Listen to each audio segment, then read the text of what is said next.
trying to take Todd's lane away by moving up the track too. Last time by, Busch just a little bit faster, 5/100ths of a second faster than Todd Bodine. This is for 5th on the right side of your screen. Almirola going by the 7 of Justin Lofton. Looks like Kyle's pretty comfortable with that upper lane in 1 and 2, but sticks to the bottom in 3 and 4, and Todd closes right back up. 7 to go.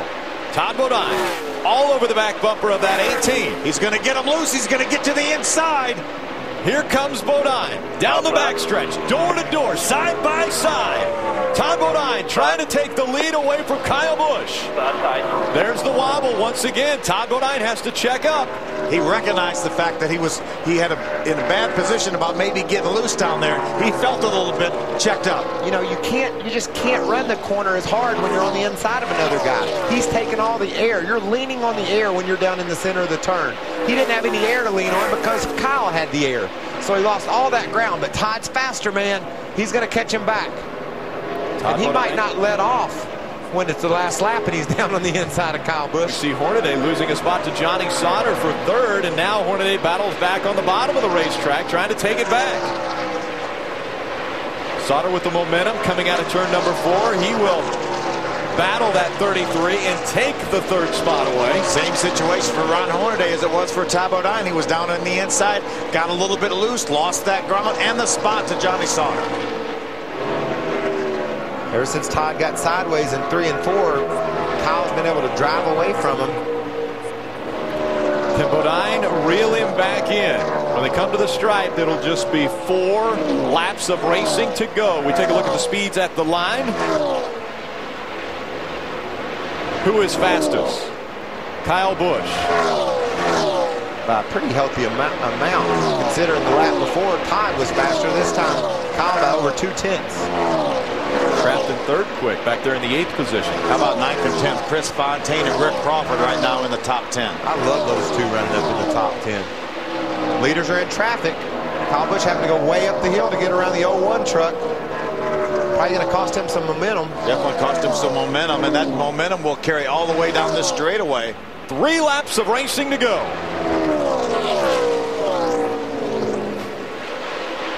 The final 3 laps for Kyle Busch. Can he continue on his win streak? 3 wins in a row at Bristol, and now he moves to Chicagoland and smoking the 17 of Timothy Peters. Got a caution. And the caution will come out. Wow. We're going to have a green-white checker finish. A green-white checker with Kyle Busch and Todd Bodine up in the front row. Look at all the smoke coming out of that thing. It's coming out everywhere.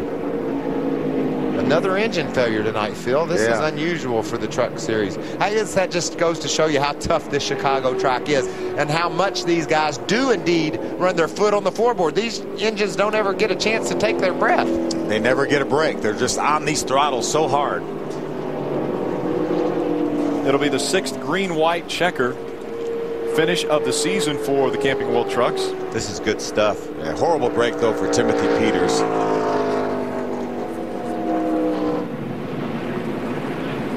Take a look at the all-time wins in the Camping World Truck Series. You see Ron Hornaday with 46, Mike Skinner, Jack Sprague tied for 2nd. Right now in 4th by himself, Todd Bodine. And if that guy in front of him was to win this race, he would tie him with Todd Bodine. You know, if you add those 4 together and average their age, it's going to be up there in the 40s pretty far. And Kyle Busch is 25 or somewhere near half that. 25 years old. There you see Timothy Peter taking the steering wheel off, and right as he crossed the stripe, the engine expires. Yeah, in a major way. You think the race fans don't like green-white checkers? He's Look like, at that. all right. That guy, he said, that's what I'm talking about. We're going to see action. A green-white checker finish in the trucks. Let's double these boys up side by side and let them go for it. 2 laps.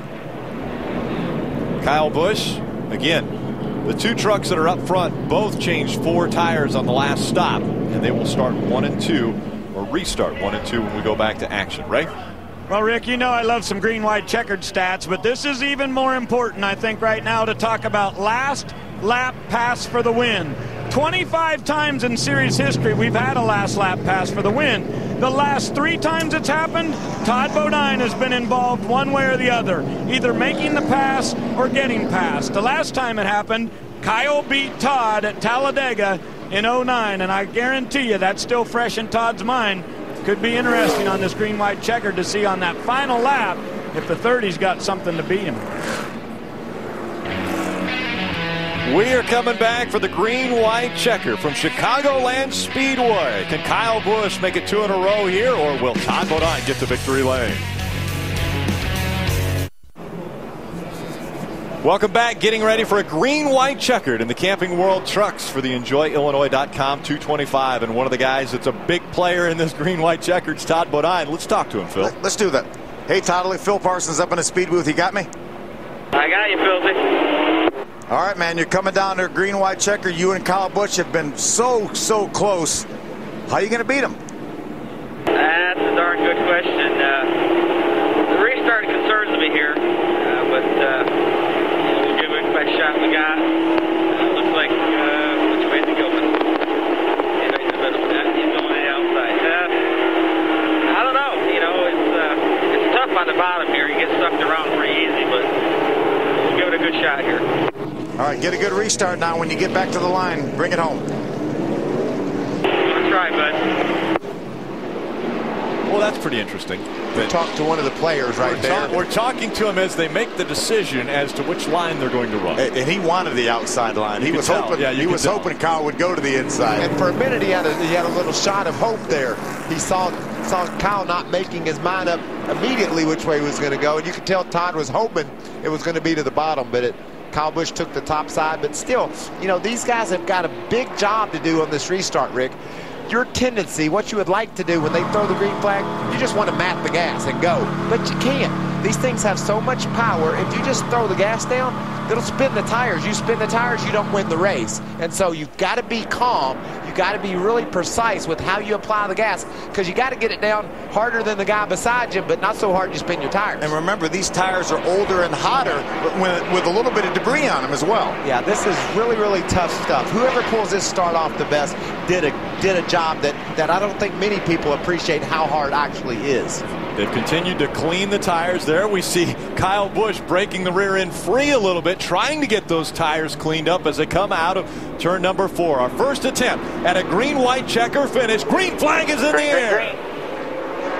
A great restart by the 18, a slow restart by the 33 of Hornaday. Looked like Ron missed his shift. He had a big run on Todd Bodine. He was going to be able to make his life even more difficult, but his momentum was lost. Now it's up to Kyle Busch and Todd Bodine to settle it between them. Down the back stretch they go. The 17 of Timothy Peters making a run. Or Justin Lofton, excuse me, in the 7 making a run. What about Justin up in the top 5? For the second week in a row, potentially. Coming out of turn 4. Kyle Busch now. We'll see the white flag one more time around Chicago. What's Todd going to do? Is he going to try to get to the outside of him, Michael? I think he's going to tuck down low there and see if he can do something with him in the other end. Runs the same tire tracks that Kyle Busch runs off turn 2. Kyle tries to block to the bottom. Todd stays high. Down the back stretch they go. A 2-truck length advantage for Kyle Busch as they enter turn number 3. Kyle Busch trying to make it 2 wins in a row. The only driver to win at Chicagoland, and he will keep it perfect. Chicago is Kyle's town. 2 for 2 on the Truck Series here in Chicago. And 4 NASCAR victories in a row. Kyle Busch continues his winning ways. Crafton, Crawford, and Dillon all in the top 10. He said that was a great finish. There was our guy. He was the one who wanted to see that checkered flag. That's what white checkered. 20th career win for Kyle Busch. Race fans having a fun time on a Friday night. Appreciate all the hard work and dedication through what we've done here. Thank you. He breaks that tie with Ron Hornaday on 1.5 miles. So now he has 10, 1 less than the guy that finished second, Todd Bodine. How about the tie that he's in now for all-time wins in this series? Ties Todd Bodine. So now he's up to 20 wins in the Camping World Truck Series at just the young age of 25 years old. This could be special before it's all said and done, Rick. He's figured out how to celebrate. he can do a burnout. He does a pretty good job with a burnout. And that's right in front of our fan. Eric Phillips saying, hey, now be easy. You think they'll take this truck?